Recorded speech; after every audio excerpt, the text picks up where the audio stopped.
다들 중간고사 기간인데 늦은 시간까지 공부하느라고 남아있느라고 고생들 많으신데요. 앞에 시험 보셨나요? 네, 아니요. 네. 1, 2교시 시험 없었어요? 있었어요. 있었어요?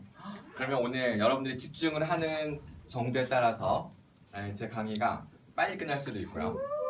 이해가 안 되면 오래 걸릴 수도 있고 합니다. 출석부는 제가 이따 끝날 때 제가 한 번에 부르도록 할게요. 자, 오늘은 합리모델 3강이고 주제는 요분석입니다.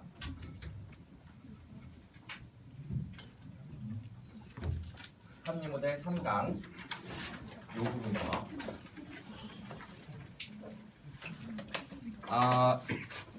이따가 끝날 즈음에 디겐캐리 모델을 한번 다시 그려볼 거예요. 그 지난주에 내셨던 거 제가 도로 다 가지고 왔거든요. 아마 되게 충격적이었을 겁니다. 각자 했던 게 비포 앤 애프터를 비교해 보실 수 있는 그런 시간을. 근데 여러분들 오늘 만약에 혹시 이 수업을 잘 따라오시면 생략할 수도 있어요. 네. 자, 오늘은 요 분석인데 기본적으로 프로세스가 이렇게 되잖아요, 그렇죠?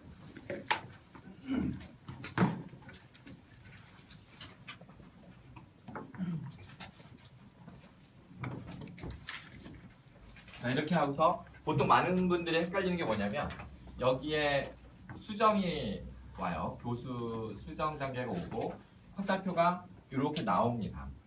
이렇게 나오는 것이 이렇게 내려가는 거죠. 그리고 여기서 여기도 이렇게 나와서 들어가요. 마지막에 이렇게 끝납니다. 이때 이것을 형성평가라고 하고요. 정확한 명칭은 형성평가 설계 및 실행. 여기는 총괄평가 설계 및 실행. 이게 설계라는 말이 들어가 있다는 것에 약간 주목을 하실 필요가 있는데요. 이 모든 단계가 그 교육 프로그램 시작하기 전에 다 끝나는 거예요. 왜냐면 이 모델명 자체가 딕과 캐리의 설계 모델이에요. Instructional Systems Design 모델입니다. 그 이야기는 이 모델이 수업 모형이 아니라 수업 설계 모형이라는 뜻이에요. 수업 모형과 수업 설계 모형은 다릅니다. 수업 모형은 수업을 어떤 절차로 하는지 그 단계적인 절차를 제시하는 일종의 절차 모형이라고 한다면 수업 모형은 하지만 이것은 수업 설계 Instructional Systems Design 그러니까 수업을 설계하는 모델이에요. 그러니까 수업 설계는 수업 전에 끝나잖아요. 그러니까 이 모델 자체가 수업 전에 다 끝나는 모델입니다. 총괄 평가도 어떻게 할 것인지 설계를 해서 다 이제 끝낸다는 그런 모델인 거죠. 지난주에는 어째서 평가 도구가 수업 전략보다 선행돼야 되는지를 강의했던 기억 나시죠? 네. 왜냐면 수업 전략이라는 것 자체가 평가 도구에 맞춰서 전략을 세우는 것이지 그 전에 설정한 수행 목표에 맞춰서 하는 전략이 아니다. 수업 전략은 철저히 목표보다는 어떻게 내가 이 목표 달성 여부를 체크할 건지 목표 달성 여부를 체크하는 그 방법에 따라서 수업 전략을 세우는 것이다 라는 것을 지난주에 했었고요. 아마 이 이야기가 되게 낯선 듯 하면서도 되게 현실적이면서도 충격적으로 아마 와닿으신 분들이 많았을 거라고 생각이 됩니다. 되게 합리적인 거예요. 굉장히 합리적인 겁니다. 디겐캐리 모형은 지극히 합리성을 추구하는 합리 모델의 전형이라고 할 수가 있어요. 만약에 수업 전략을 목표에 맞춘다고 하면 그야말로 이상론적이고 추상적이죠. 이거 되게 합리적입니다. 그리고 현실적이고. 자, 오늘은 그 합리적이면서도 현실적인 가장 그 특징을 오늘 요 분석을 통해서 배울 건데요. 여러분들이 주신 질문 중에 수업 카페에 단 질문 중에 가장 빈도수가 많은 질문이 무엇이었냐면 저 요구 분석을 할 때 원인 분석을 하는 거라고 했어요. 문제가 발생했을 때 문제의 원인을 분석하는 것이다. 교육 문제가 있을 때 그 교육 문제라는 건 다름이 아니라 학생들이 뭔가 바람직한 행동을 못하는 상태잖아요. 그 원인의 이유는 그 원인은 크게 세 가지로 규결된다. 지식의 결핍, 동기의 결핍, 환경의 결핍 세 가지로 규결된다라는 설명을 했었는데 가장 많이 나온 질문이 정말 세 가지가 다입니까? 혹시 다른 원인은 더 있을 수 있지 않을까요? 라는 질문이 가장 많았습니다. 그래서 오늘 강의의 핵심은 정말로 이 세 가지 원인이 다인가? 분명히 이 세 가지 외에는 있을 수가 없어요. 이것은 합리성이 우리 인간에게 보여주는 최고의 아름다움의 극치를 보여주는 그런 설명을 오늘 제가 이제 해드리려고 합니다. 자, 그러면 먼저 요구 분석의 기본적인 가정을 설명을 드릴게요. 일단 나와 상대방이 있습니다. 자, 내가 있고 상대방이 있습니다. 그리고 나는 상대방을 바라보고 있어요. 그리고 이 상대방에게 내가 그에게 기대하는 바람직한 행동 수준이 있습니다. 그래서 여기 핵심은 기대예요. 기대. 상대방이 있어야 되고 그 상대방에게 기대감이 있는 것으로부터 모든 것은 시작됩니다. 만약에 상대방에게 기대감이 없으면 그러면 기대감이 없으면 아무것도 없죠. 그렇죠? 뭐 시작할 것도 없습니다. 그런데 기대하는 것 자체로 이 요구 분석이라는 어떤 교육이라는 것이 저절로 세팅되는 게 아니라 기대를 하면 뭐가 따라 붙는다고요? 기대를 하면 필연적으로 따라 붙어요. 뭐가? 실망이 따라 붙는다고 했잖아요. 그렇죠? 기억나시죠? 실망은 왜 따라 붙냐면 요 실망이라고 쓰지 말고 여기다가 붙였을게요. 이 사람은 항상 부족해요. 항상 부족한 행동을 보여줍니다. 항상 뭔가 부족해요.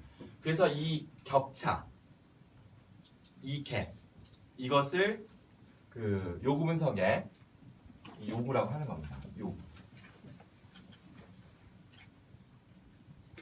요구는 니즈라고 하죠. 그러면 교육이라는 건 뭐냐면 이 갭을 없애려고 강력하게 통제하는 게 교육이에요. 내가 상대방에게 기대를 해놓고 그 기대에 스스로 실망하지 않으려고 통제를 하는 겁니다. 무엇을 통제할까요? 그 사람의 행동을. 그러니까 교사라면 학생들을 통제하는 거죠. 왜? 교사가 스스로 학생들에게 내건 기대에 교사가 실망하지 않으려고. 누가 실망하지 않으려고? 교사가. 되게 중요한 겁니다. 모든 교육학 이론은 교사가 스스로 학생에게 기대감을 설정하고 교사가 스스로 내건 그 기대에 대해서 스스로 실망하지 않기 위해서 통제를 가하는 것이 교육입니다. 이 통제는 좋은 건가요? 나쁜 건가요? 누구도 이것을 나쁘다고 생각하지 않아요. 바람직한 거죠. 그런데 이제 좋은 교육이냐 나쁜 교육이냐 억압하는 교육이냐 이렇게 뭔가 학생들을 성장시키는 교육이냐 하는 것은 이 통제 자체에서 결정되는 것이 아니라 이 기대하는 것이 바람직하냐 안 바람직하냐 이거에서 결정되는 거죠. 이해되시나요? 라고 교육학자들은 여태까지 주장을 해왔습니다. 모든 교육은 당연히 누구나 예외 없이 상대방의 기대를 한다. 그리고 예외 없이 그 기대에 부응하지 못하는 상대방으로 하여금 실망감을 느낀다. 실망감을 최소화하는 것이 교육의 목적입니다. 예외가 없다고 생각을 했어요. 인간의 모든 행동은 기대로부터 시작되고 그 기대를 성취하기 위해서 통제하는 것이 인간 삶의 기본적인 보편적인 현상이고 그렇게 세상을 인간 삶을 바라보는 학자들을 교육학자라고 하는 거예요. 그것을 교육학이라고 하는 것이고 다만 아마 지난주에 그랬을까요? 지지난주에 그랬을까요? 제가 모든 문제는 기대에서 비롯되고 기대를 안 걸면 사실 모든 문제가 사라진다 이런 이야기를 얼핏 했었는데요. 그런데 기본적으로 합리성을 추구하는 학자들은 여기서부터 시작합니다. 무엇으로부터? 모든 인간은 상대방에게 기대감을 건다. 이 상대방은 자기도 포함돼요. 자기가 스스로 자기에게 거는 기대도 포함됩니다. 기대가 없으면 이 합리성의 그 어떤 설명이 시작 자체가 안 돼요. 왜 그럴까요? 동기가 없으니까. 그 기억나시나요? 제가 그 기대 가치 이론 소개해드렸었죠, 그렇죠? 기억나시나요? 기대 가치 이론. 모든 인간은 행동을 할 때 왜 행동한다? 이유가 두 가지예요. 거는 기대가 있고, 그 다음에 그 행동에 가치를 느끼기 때문에 행동을 합니다. 모든 동기, 인간의 수행 동기의 이유를 설명해주는 이론이거든요.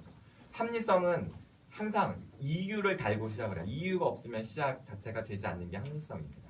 이해되시죠? 다시 한번 질문해 볼까요? 기말고사 때 문제가 나올 수 있어요.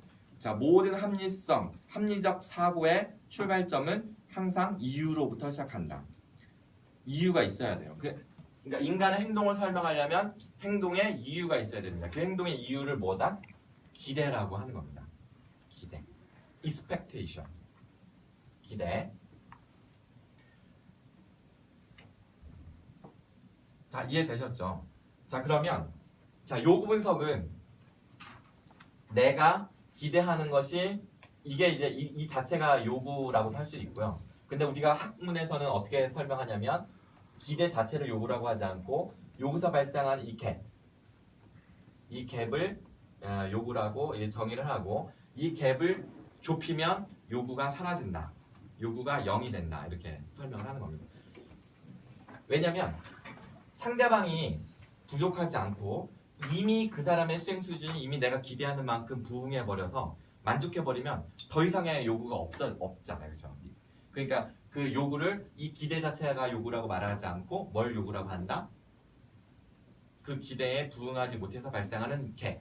그래서 이 갭이 요구이고 이 갭이 좁혀져서 기대를 만족시키는 순간 니즈도 제로가 되니까 사라진다. 이렇게 정의를 하는 겁니다.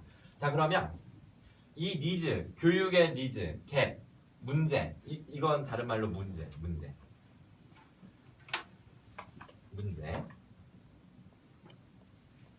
이 문제가 왜 발생하냐?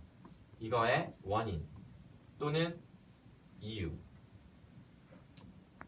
세 가지입니다. 1. 몰라서. 이걸 지식, 결핍. 두 번째,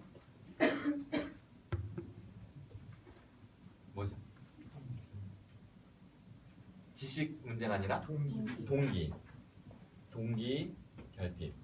이거를 풀어서 설명하면 하기 싫어서. 3번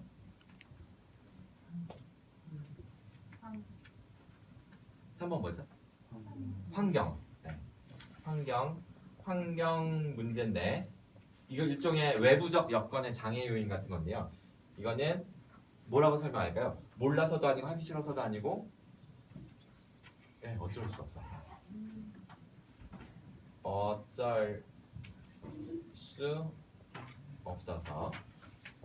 자, 여기까지가 제 강의 합리모델 3강 요분석 강의의 핵심이었죠. 그리고 뭐 여러 가지 있어요. 이 분석은 이렇게 순서대로 한다. 지식결핍부터 먼저 체크하고 그게 아니다 싶으면 동기, 그것도 아니면 환경. 근데 이것도 저도 아니면 어떻게 알아? 다시 백트래킹 하는 것이 아니라 다시 처음부터 다시 시작하라고 이런 이야기를 했습니다. 자, 그런데 이 강의를 듣고 많은 분들이 제일 많이 한 질문이 뭐라고요? 이 세상에 있는 모든 수행 문제라고 합니다. 이 세상의 수행 문제의 원인은 이 세 가지가 다인가? 예를 들어서 3월 14일 날이 화이트데이인데 화이트데이 날 남자친구가 박하사탕 선물을 안 해주는 거예요. 나는 기다리고 있는데 왜 안 할까요? 몰라서? 하기 싫어서? 어쩔 수 없어서? 이런 식인 거죠. 그 남친이 박하사탕 선물을 안 해준 이유는 몰라서였거나 하기 싫어서였거나 어쩔 수 없어서였거나 반드시 이 중에 하나다라고 설명을 하는 겁니다. 그랬더니 여러분들의 질문이 뭐라고요? 이거 말고 혹시 제4번, 5번에 다른 이유도 있을 수 있지 않을까요? 라는 질문을 했습니다. 있을까요? 만약에 그것을 오늘 저에게 알려주시면 또는 그 이야기를 하면 그래서 모든 사람들이 수긍할 수 있다면 저는 그분에게 조건 없이 A+ 학점을 드릴 수 있습니다. 예, 인류 역사상 최초의 발견이기도 하고요.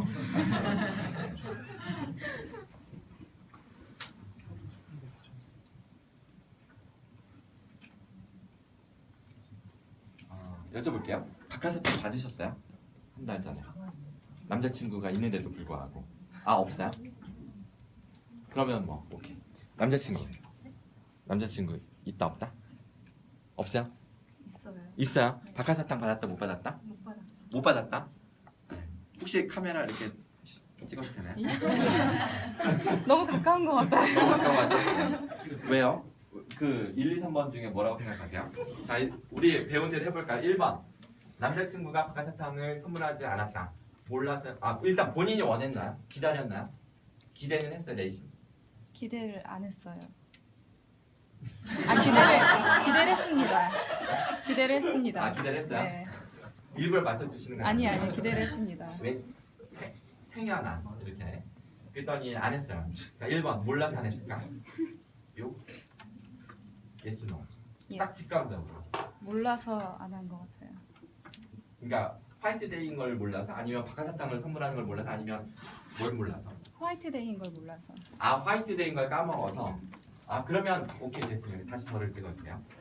이런 경우는 아주 단순해요. 그냥 가르쳐주면 돼요.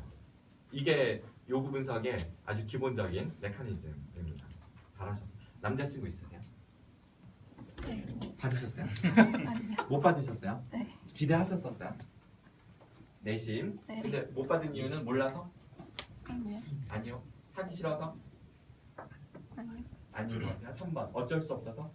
어쩔 수 없어서 이유가 뭐예요? 예를 들면? 군인이라서. 아 군인이라서. 눈물 나. 어떡해. 근데 왜 우편을 안 보냈을까요? 속보로 보낼 수 있었어요. 교수님. 그렇지. 군대 다녀오신 분 손 들어보세요. 누구? 그 거기서 우편으로 보낼 수 있어요, 없어요? 저 좀 오래돼가지고 못 보냈는데. 보낼 수 있어요, 없어요? 네, 보낼 수 있습니다, 진짜. 그럼 어떻게 해요? 보낼 수 있어? 보낼 수 있었다. 근데 사실은 이게 부대마다 문화가 달라서 보낼 수 있는 곳이 있고요, 보낼 수 없는 곳이 있어요. 못 보내게 하는 곳도 있어요. 네, 그렇다고 하더라고요. 이게 못 보내게 했었을 거예요, 그렇죠? 어쩔 수 없었을 거라 생각됩니다. 근데 본인은 그래서 그걸 문제라고 생각해요, 아니면 문제가 아니라고 생각해요? 아니라고. 문제가 아니라고 생각하죠. 왜냐하면 이 어쩔 수 없는 문제는 해결할 수 없는 문제이기 때문에 요구 분석의 그 전제 조건이죠. 해결할 수 없는 문제는 해결할 수 없는 문제는 뭐라고요? 해결할 수 없는 문제는 문제가 아니다. 이거는 교육공학의 요구 분석의 전제 조건, 대전제 조건 중에 하나입니다. 해결할 수 있다는 전제 하에 요구 분석을 하는 거예요. 해결할 수 없는 문제는 문제 리스트에서 지워버려. 더 이상 그 문제로 고민하지 말라. 근데 우리 삶은 그렇지 않잖아요. 해결할 수 없는 걸 직감적으로 알면서도 고민하지 않아요. 그걸 뭐라고 해요? 그걸 집착이라고 하는 거죠. 네. 스스로 자신의 인생을 고달프게 하는 그런 문제라고 할 수 있습니다. 교육공학은 되게 깔끔해요. 우리의 삶의 문제를 되게 심플하게 단순화시켜 줍니다. 자, 이 세 가지 문제밖에 없을까요, 과연? 자, 이제 오늘 본론으로 들어가겠습니다. 과연 저 세 가지 이유로 다 설명이 가능한가? 아니면 더 있는가? 정말 이 세 가지 외에는 더 없다라고 확신하시는 분 손 들어보세요. 지금 두 분이 손 들어 주셨어요. 나머지 분들은 확신이 안 되시나요? 확신이 안 되시는 분 손 들어보세요. 훨씬 더 압도적으로 거의 다 손을 드셨네요. 확신하는 분의 이야기를 좀 들어볼까요? 교수님. 네. 요. 동기가 있어서 문제가 생기는 경우에는 어떤 건가요? 그러니까 동기가 결핍된 게 아니고 동기가 아. 생겨서 역시 학부 수업이 대학원 수업이라서 질문이 훨씬 더 깊이 있게 바로바로 나오네요. 좋습니다. 지금 질문은 뭐냐면 하기 싫어서 못하는 경우가 구체적으로 어떤 경우냐고 질문을 하셨는데 이 질문이 왜 나오냐면 사실 몰라서 하기 싫어지는 것도 있지 않느냐 뭐 이런 식의 우리가 고민을 많이 하게 되는데 그게 아닙니다. 명확히 아시기 바랍니다. 분명히 할 줄 아는 상태예요. 지식이나 기술이 충분히 있어서 할 수 있어요. 그런데 본인의 의지로 안 하는 경우를 하기 싫어서라고 합니다. 네. 분명히 지식이 있어서 하려면 할 수 있는데 그냥 본인이 안 하는 걸 하기 싫어서라고 해요. 어떤 경우가 있냐면 그걸 해서 득될 게 하나도 없을 때 안 해요, 사람들이. 아니 내가 내 주머니 해서 바깥에서 사줘도 나한테 오는 게 없는데 내가 왜 해? 이런 거. 할 수 있어요. 화이트데이인 거 알고 해주면 좋아할 거를 뻔히 알아요. 근데 여친 좋으라고 해주는데 그래서 왜 나한테 좋을 게 없는데 왜 해? 이렇게 하는 경우를 하기 싫어서라고 합니다. 그럼에도 불구하고 나는 여자인 나는 남자친구에게 바래요. 근데 남자친구는 득될 게 없다고 생각해서 안 해줘요. 이게 하기 싫어서요. 그럼 어떻게 그걸 하게 만들어야 돼요? 나한테 바깥사탕을 선물하면 득되는 게 있다는 걸 알려줘야 되죠. 그게 동기부여. 그게 인센티브 전략입니다. 간단하죠. 네. 학생들도 선생님이 분명히 이 녀석이 문제를 아는데 안 풀어서 우리나라 반평균을 깎아먹게 생긴 거예요. 공부 잘하는 녀석인데 뻔히 알아요. 잘한다는 걸. 근데 얘가 시험을 그럼 뭐예요? 반항하는 거죠. 일종의. 그럼 선생님이 자 몽둥이를 들고 겁을 주어서 하게 하는 방법도 있고 옛날엔 그렇게 했고요. 뭐 요즘 같은 경우는 몽둥이 들면 안 되니까 너가 반평균 올리는데 몇 점 정도 기여를 하면 선생님이 너를 위해 특별히 뭘 해주고 이렇게 동기부여를 하는 겁니다. 이유를 만들어주는 거죠. 그거를 하기 싫어서라고 합니다. 이해되시죠? 오케이.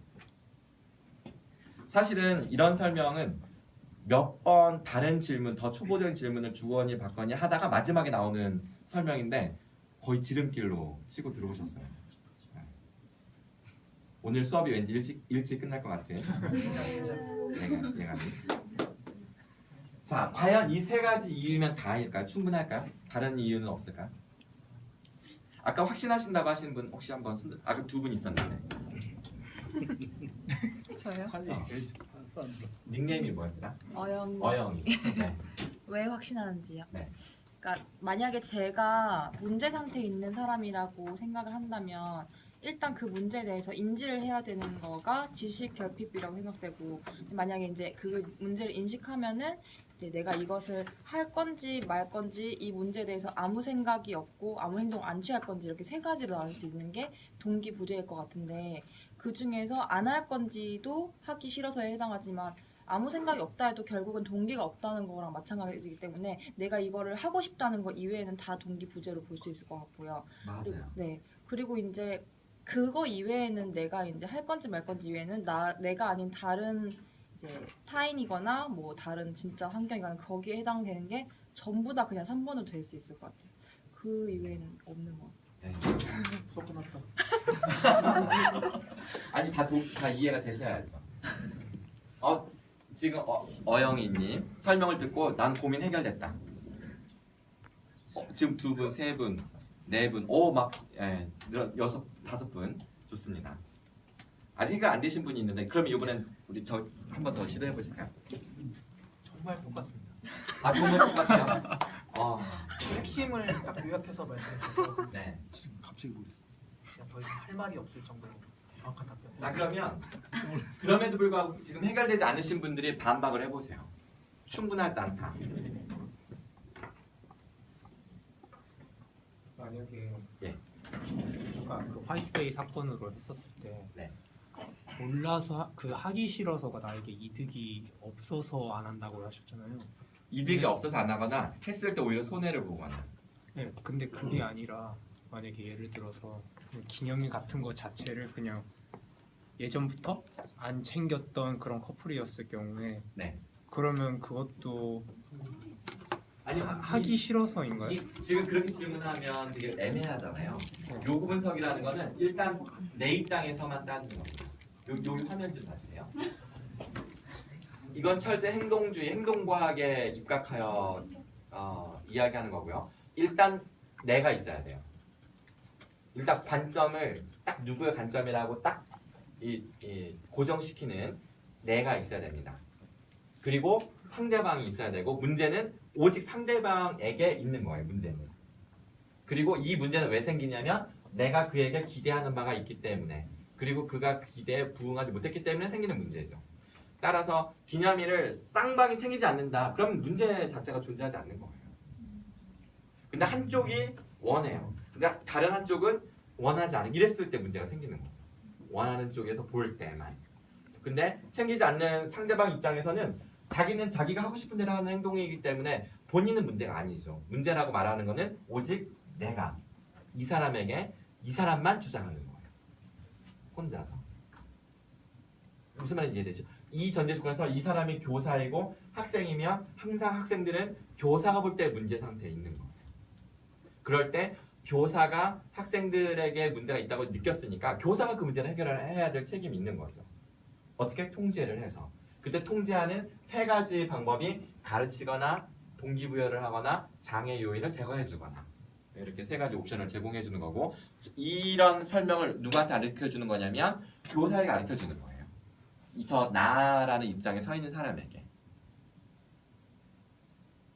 그런데 내가 이제 교사이거나 또는 박하사탕을 받지 못한 여자친구 입장인데 남자친구가 아니야 그냥 화이트데이인 거 알고 박하사탕 남들 다 해주는 거 아는 애인데 그리고 일부러 안 하는 건 아니야.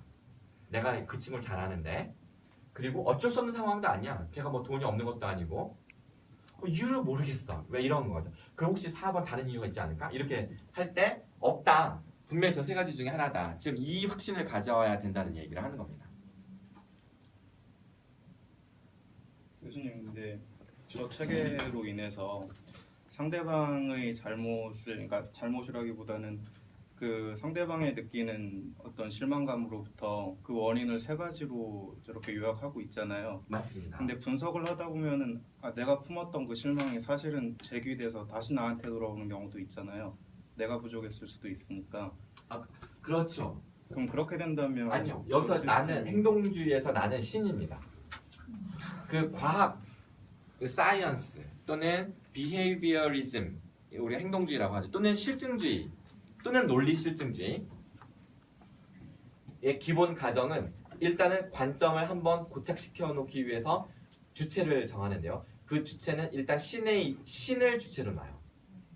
학자들은 신의 관점에서 명명백백하게 인과론적으로 현상을 설명하려고 애를 씁니다. 행동주의는 일단 신의 관점에서 학생들의 문제점을 그러니까 추론하려고 하는 거예요.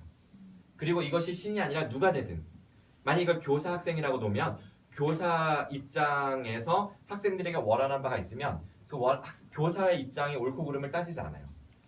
교사가 원하는 대로 학생들을 통제하려면 어떻게 하라라고 알려주는 거예요. 다시 한번 윤리적인 이런 거 따지지 않습니다. 교사가 내가 상대방에게 원하는 바를 달성하기 위해서 통제할 수 있는 옵션을 세 가지를 주는 게 이 요분석의 목적입니다.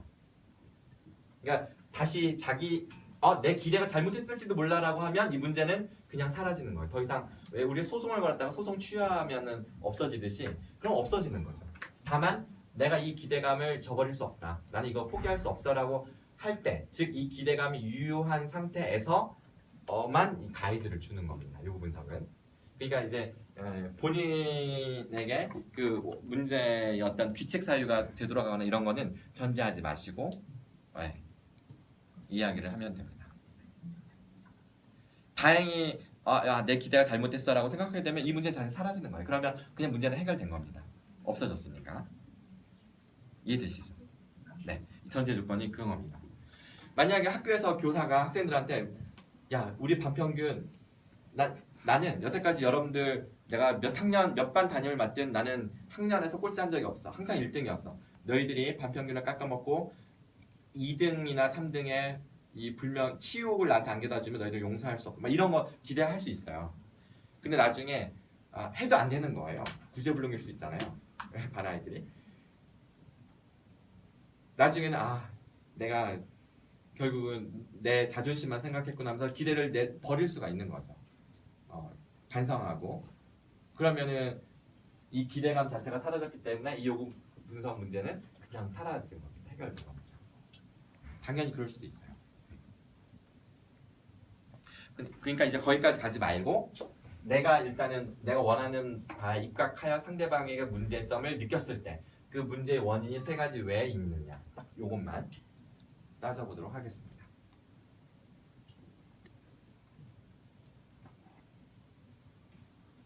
방금 어영이님과 우리 저기 성함이 서성호입니다. 서성호님이 지금 생각하신 바를 제가 다시 한번 설명을 해볼게요. 뭐라고 하셨냐면 일단 내가 알거나 모르거나인데 일단 내가 배우든 어떻게 하든 해서 알았어요.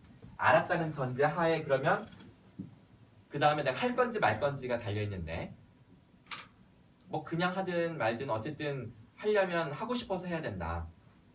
근데 안 한다면 하기 싫어서 안 하거나 하고 싶어서 하거나인데 이 하고 싶어서나 하기 싫어서로 통제가 되지 않는 다른 문제가 있다면 어쩔 수 없는 나머지 제반 여타 나머지 문제는 3번에 해당된다 이렇게 설명을 한 거예요. 그래서 결국 모든 문제는 이 안에 들어온다 라고 설명한 거죠. 자 맞죠? 제가 지금 거의 똑같이 설명했죠. 대단하지 않아요? 네. 자 그러면 오케이 이해했다 이제. 아직 손 안 드신 분들 문제를 해결해야 됩니다. 이분들이 다 손을 드실 때까지 오늘 수업이 안 끝나는 건데요. 질문해 보세요.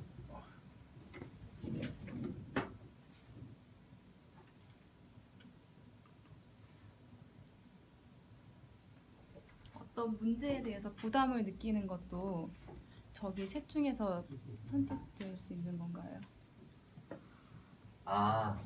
그러니까 나는 그에게 박하사탕 원하지만 그 친구는 나에게 박하사탕을 주는 걸 알고 있는데 나한테 주는 걸 부담을 느끼고 있다. 부담을 느껴서 지금 못 주고 있다. 그럴 때는 기대 수준이 바뀌겠죠. 남자친구가 나한테 지금 부담을 느껴서 못 주는 것 같아라고 느끼고 있잖아요. 그러면 그때는 내가 그에게 바라는 거는 나한테 부담을 느끼지 말고 용기 있게 줬으면 좋겠다가 기대 수준이 돼요. 그럼 그때는 문제가 뭘로 되겠어요? 왜 그는 나에게 부담감을 느끼고 용기를 내지 못하는가? 그럼 그가 나에게 용기를 내지 못하는 이유는 몰라서일까? 이렇게 바뀌는 거예요. 이게 요구 분석에서 강의 들으셨으면 아시겠지만 이게 돌잖아요, 그렇죠? 돌면서 이 문제가 더 본질에 접근하는 거예요. 더 구체적이고 명료해집니다. 이해되시죠? 네. 이 세 가지 외에 다른 얘기를 안 하고 자꾸 딴 질문 하시는 거 보면 이 세 가지밖에 없다라고 다 거의 느끼시는 것 같기는 한데 근데도 왜 선명하지 못하냐면 이런 거 같은 거예요. 이 세상에 있는 모든 꽃들 다 가져와라 라고 해서 온 국민들이 식물학자들이 꽃을 다 가지고 왔어요. 그랬더니 그래 이 왕은 의심하겠죠. 이게 과연 정말 다일까? 더 없을 딱 이런 상황이에요. 뭐 이 세 가지라고 우리 상상할 수 있는 걸 다 놨는데 진짜 내가 다 한 걸까? 이렇게 생각이 되는 상태죠, 그렇죠? 네. 그러니까 이런 경우는 연역적으로 해결을 해야 됩니다. 귀납적으로는 이 문제를 해결할 수가 없어요.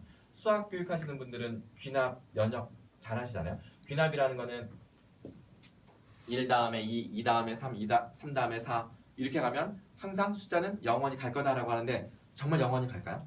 아니면 정말 어느 순간에 가서 끝날까요? 이거에 대해서 확답을 줄 수가 없어요. 귀납은 가보지 않는 한. 근데 연역은 논리적으로 명백한 설명을 해주기 때문에 맺고 이 끊는 것이 명확합니다. 그래서 이것은 논리적으로 연역적으로 설명을 해야 됩니다. 제 설명을 잘 들어보세요. 이쪽에서 설명을 할게요. 그는 도대체 왜 그 행동을 못하는가? 자, 이게 지금 우리가 느끼는 그 문제 상황입니다. 요구 상황이에요. 이거의 이유 또는 원인이 뭔가 두 가지로 나눌 수 있습니다. 반드시 이 둘 중에 들어옵니다. 어떤 경우냐면 몰라서 못한다. 너무나 명확하죠. 근데 아니야. 알아. 아는데도 둘 중에 모르거나 알거나 둘 중에 이거 말고 있나요? 그는 그것을 할 줄 안다 모른다. 그죠? 이 두 가지 중에 반드시 하나에 속하게 돼 있습니다. 그는 그것을 할 줄 안다, 모른다. 이걸로 이미 충분히 100%가 되죠. 근데 여기서 끝내기는 애매한 것이 얘는 솔루션이 명확해요. 이제 가르치자. 가르쳐야겠구만. 가르쳐야겠네. 딱 답이 나와요. 근데 얘는 답이 안 나오죠. 아는데 왜 안 하지? 라고 또다시 질문이 붙어요. 그럼 얘를 또다시 분류를 해봐야 돼요. 이유를. 아는데도 왜 못할까요? 얘를 나눠야 되는데 이렇게 두 가지로 명확하게 나뉘어지듯이 얘도 명확하게 나누어야 됩니다. 어떻게 나누면 명확해질까요? 어영이님은 사람이 뭔가 할 때는 하고 싶어서 하는 거로 이렇게 설명할 수 있다 이렇게 설명했는데 그렇게 하면 하고 싶어서 하는 거 말고 또 뭐가 있을까?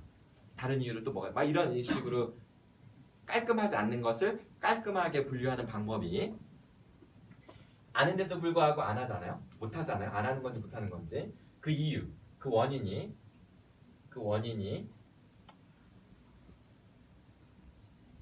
외부에 있느냐, 내부에 있느냐, 그 사람의 내부 마음에 있느냐, 아니면 그 사람의 마음이 아니라 그 바깥에 원이 있느냐, 외부적 환경. 깔끔하죠, 그렇죠? 이유가 안에 있냐, 밖에 있냐. 안 아니면 바깥이니까. 따라서 그 사람 마음에 이유가 있다는 것은 그 사람이 하기 싫다는 얘기예요. 네. 그 사람 마음으로 통제할 수 있는 거죠. 그러니까 본인의 마음에 이유가 있으니까 마음을 조절해야 돼. 그게 뭐라고요? 동기부여. 하고 싶게끔 구슬려야 돼요.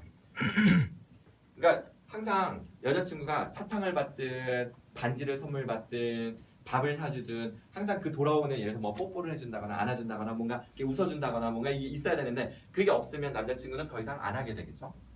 네. 그게 동기 문제고요. 외부는 알아요. 아는데 하고 싶어요. 이 사람 마음은 하고 싶은데 또 못하는 거죠. 왜? 이유가 바깥에서 방해하는 게 있으니까, 가로막는 게 있으니까. 이건 장애. 그래서 외부에 있을 때는 해결책이 뭐라고요? 장애 요인 제거. 이거는 동기부여. 이렇게 되는 겁니다. 저걸로 모든 설명 다 된 거예요. 이미 처음 시작할 때 이 세상에 있는 모든 원인은 둘 중에 하나. 안다, 모른다. 근데 아는 경우는 그 원인이 안에 있다, 바깥에 있다. 바깥으로 새나갈 다른 이유가 있나요? 우리가 여기서 캐치하지 못한 게 있을까요? 이 그물망에 걸려들지 않는 다른 게 있을 수 있을까요? 없어요. 논리적으로 완벽한 분류입니다. 마치 뭐와 같냐면 이 세상에 있는 모든 자연수 1, 2, 3, 4, 5, 6, 7, 8, 모든 자연수를 둘로 나눌 때 짝수 아니면 홀수밖에 없습니다 라고 말하면 우리는 거기에 대해서 확신할 수 있어요? 없어요? 있죠. 왜냐하면 모든 수는 숫자 2로 나누었을 때 나머지가 0, 딱 떨어지거나 아니면 나머지가 딱 떨어지지 않았을 때 1. 그 두 가지 외에는 없잖아요. 너무나 명확하잖아요. 그런 식으로 분류하듯이 우리는 지금 딱 이분법적으로 착착 분리해서 나왔기 때문에 더 이상 이론의 여지가 있을 수가 없는 겁니다. 그래서 이 세상에 있는 모든 수행 문제의 원인은 하기 싫어서, 어쩔 수 없어서, 몰라서 이렇게 세 가지로 다 설명이 된다는 겁니다. 이제 명확해지셨나요? 명료한가요? 명료해지신 분 손 들어보세요. 오케이, 카메라 한번. 손 아직 못 드신 분이 있는 것 같아요. 지금 네, 다시 아직 명료하지 않으신 분 질문. 확실해요? 이제 명료해지셨나요? 아니면 아직 뭐가 남아요? 그러니까 저 모형을 그렇게 설명하는 데는 다 이해가 되는데요. 오케이, 네, 됐습니다. 사실은 원초적으로 묻고 싶은 건 저기 디겐 캐리 모형이 그러면은 교수학습 모델로서 나온 건지 아니면 기타 뭐 산업 전반에서 쓰이는 모델이 교육학 쪽에 적용된 건지는 좀 궁금해요. 왜냐하면 아까 말씀드렸다시피 현장에 있어 보면 학생들한테 기대하는 건 당연해요. 근데 실망감이 보통 따라오거든요. 그럴 때 나름대로의 분석을 하죠. 그러면은 저 세 가지로 보통 비결이 되긴 하지만 그게 나한테 다시 돌아오기도 해요. 그러면은 뭐 나는 신이다라는 전제를 하셔야 한다 그랬는데 그럼 교수 개발을 하는 저 시스템이 그 교사의 보통 저게 나에 위치하는 건 교사일 거란 말이에요. 네. 그럼 교사가 그런 고압적인 자세로 학생이 잘못됐어라고만 말할 수 있다면 저 시스템이 과연 교육학 쪽에 맞는 건지 자체에 좀 의문이 든다는 거죠. 바로 그것이 딕앤캐리 모델을 포함하여 합리적인 교육적 그 프로세스가 직면한 문제예요. 20세기에는 그거에 대해서 누구도 별로 의심을 제기하지 않았는데 20세기 후반부터 그 근본적인 그 원초적인 질문에 답변을 줄 수 없다는 사실을 사람들이 서서히 깨달아가면서 서서히 이것에 대해서 약간 등을 돌리기 시작하는 그런 트렌드가 생기기 시작했습니다. 왜냐하면 이런 식의 모델을 뭐라고 하냐면 폭포수 모델이라고 해요. 이런 합리 모델을 뭐라고 하냐면 폭포수 모델이라고 하는데 왜 폭포수 모델이냐면 이게 물이 여기서 그냥 이렇게 물이 이렇게 내려오고 여기 고이면 그다음 물이 내려오고 여기 물이 고이면 그냥 이렇게 내려오잖아요, 그렇죠? 이렇게 내려오는데 이게 분석이에요. 이게 요구 분석입니다. 요구 분석이 완벽하다면 그 다음에 목표를 수립하는 것을 할 수 있습니다. 목표가 완벽하다면 그 다음에 평가 도구 개발이나 전략을 세울 수 있고요. 전략이 완벽하다면 우리가 올바른 피드백을 줄 수 있고 평가를 했을 때 목표에 도달할 수 있다라는 그래서 도미노처럼 앞에 단계가 완벽하면 그 다음 단계가 완벽할 수 있다. 이 모델의 한계는 뭐겠어요? 당연히 앞에 문제가 생기면 쭈르륵 문제가 생기잖아요. 그렇죠? 이걸 해결할 수가 없어요. 이게 합리 모델의 근원적인 문제입니다. 지금 그거를 간파하고 계신 거예요. 어떻게? 이 체험적으로 생활 속에서 이미 알고 계신 거죠. 근데 학자들은 그걸 몰라서 이것을 안 하느냐 그게 아니라 학자들은 완전함을 추구합니다. 합리성을 추구하고 합리적으로 설명 가능한 모델만을 추구하고 그 안에서 모든 것이 통제될 수 있는 교육 시스템을 구축하려고 애를 씁니다. 말씀하신 이게 오류가 생겨서 그 다음에 문제가 생기는 것을 방지하기 위해서 치밀한 매뉴얼을 만드는 거예요.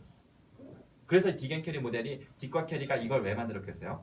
사람들이 엉성하게 해서 앞에 엉터리로 하고 그 다음 단계로 넘어가니까 그러지 말고 완벽하게 할 수 있는 매뉴얼을 각 단계마다 제시한 게 이 모델입니다. 하지만 그 완벽하다는 걸 아무리 완벽하게 하려고 해도 반드시 오류는 어디선가 생기게 되고 예측 불가능성에 의해서 어디선가는 오류가 생기게 되고 그 어디선가 발생한 그 오류가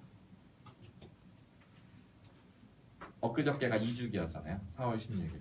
그런 2년 전 그런 사고를 일으키는 거죠. 어디서? 누구도 생각지 못한 그 오류 지점에서 대형 재난이 발생합니다. 예측 가능하다면 그럼 통제할 수 있어서 그런 재난은 안 생겨요. 대형 재난이라는 거는 오직 예측 불가능했던 지점에서 발생합니다. 세월호를 예방하기 위해서는 제2의 세월호를 예방하기 위해서는 이러한 합리 모델을 완벽하게 재정비하는 걸로는 불가능해요. 왜냐하면 대형 재난은 시스템 안에서 나오는 게 아니라 시스템에서 예상하지 못한 오류에서 발생하기 때문에 그거는 대형 재난은 막을 수가 없습니다.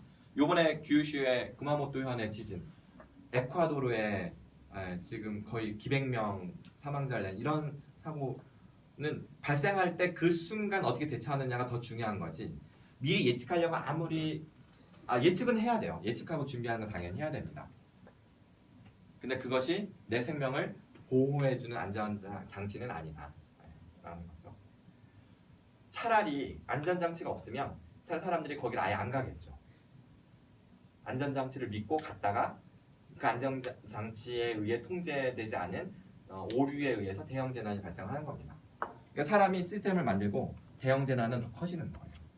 이해되시죠? 합리 모델은 인간이 복잡성을 단순화시키려고 애를 써서 시스템을 만들었지만 사실은 그 복잡성이 단순화되기는커녕 점점 복잡해져요. 도시 시스템이 대표적인 사례입니다. 사람은 도시를 편하려고 만들었는데 편하려고 만들고 집약하다 보니까 그 안에 모든 것이 집적되면서 더 설계를 하게 되고 설계가 복잡해지면서 결국은 통제할 수 없는 설계 도면이 되죠. 그러면 이제 어디서 오류가 생겨도 찾기가 되게 힘들어요. 그게 지금 우리 컴퓨터하고도 비슷해요. 어디서 오류가 생기면 찾기가 되게 힘든 것처럼. 이야기가 약간 겉으로 샌 이유는 되게 원초적인 문제 제기를 해주셨기 때문이고 그것은 우리 대학원 과정의 아주 바람직한 모습이었습니다. 되게 좋아요. 마지막 코멘트는 왜 이 순서대로 분석을 해야 되느냐? 이 논리에 의해서 저절로 나오는 겁니다. 일단 이유가 뭐지? 알고도 그러나 모르고도 그러나, 몰라서 그러나 알고도 그러나. 당연히 이것부터 체크를 해야 그 다음에 동기나 환경을 따지지. 아는지 모르는지를 안 따지고 동기 환경을 따진다는 것은 어불성설입니다. 이 논리에 의해서 명확하죠? 네. 먼저 지식 여부를 따지고, 이 지식이라는 것은 지식이나 기술을 말하는 겁니다. 지식이나 기술이 있는지 없는지 따지고, 분명히 기술과 지식을 가지고 있다면 잠시 까먹고 그러는 건지, 화이트데이인 걸 순간 까먹었다든가 이런 식으로, 그러면 그건 알려주면 돼요. 근데 그게 아니라 아는데도 불구하고 이 사람이 일부러 그러는 것 같다. 일부러 그럴 만한 이유가 있어야 돼요. 어떤 이유죠?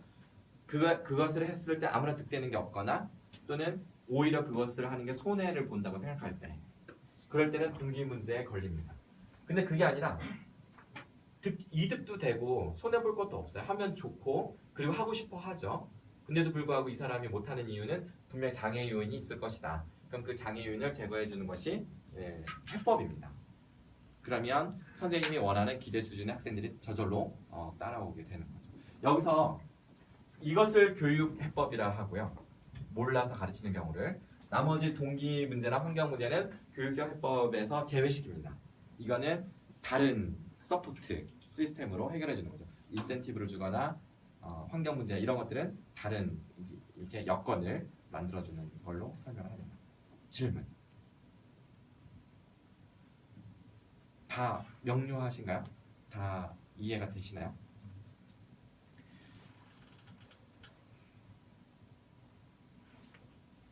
질문 없어요? 네.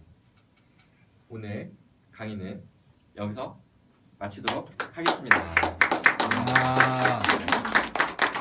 오케이. 감사합니다.